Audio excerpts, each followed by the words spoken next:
Hello, Lindy Hayes here. I want to talk you through quickly how to do a plank correctly, how you can modify a plank both on the floor and on the wall. So quickly get into a plank position, go down on your knees, lean forward onto your hands. Your hand placement, you want your hands to be, or your wrist to be directly underneath your shoulder. Okay, make sure you're pushing up through your shoulder and that you're not sagging and letting your shoulder blades go together. So pushing up, out, and up, okay? Trying to get your chest away from the floor, okay? Make sure you're not looking down and that you're not looking up, that you're looking straight ahead and that your neck is a natural extension of your spine, okay? Come up onto your toes. Your knees should be hip width apart, your hands shoulder width apart. So up on your toes, this would be a full plank position. To modify it first modification is just simply down on your knees. You can hold it this way, again pushing yourself up off the floor. The second way you can modify it is to go down on your elbows. Again, making sure that your elbows are directly underneath your shoulder, so not up here, because then your body's naturally going to sag down, and not too close back here. Directly underneath your shoulders, and then you can also modify it one more time by coming up straight into the plank position on your elbows and your toes, okay? Those are the ways to modify a plank on the floor. Move to the wall now, and I'll show you how to modify that on the wall. I get this idea basically from a wall push-up.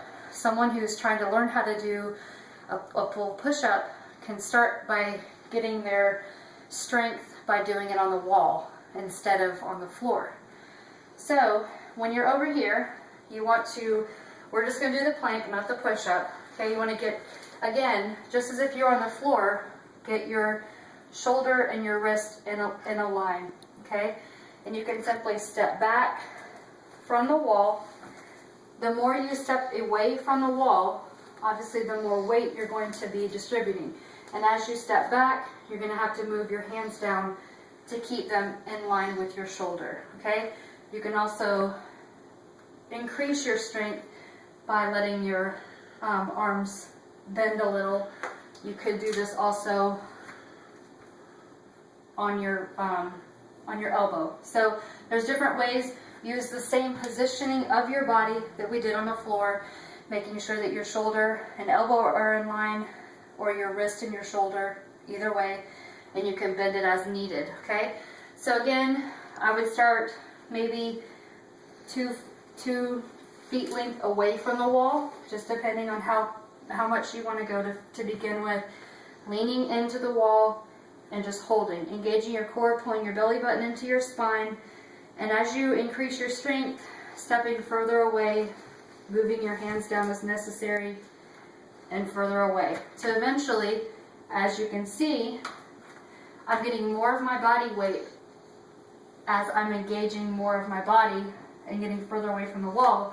And as you can see, you would eventually move down to the point where we were when we were on the floor. So that's your goal, is to eventually get where you can do this on the floor. But you have to start somewhere, and if you have any kind of wrist injury, joint injury at all, shoulders, anything, just start on the wall.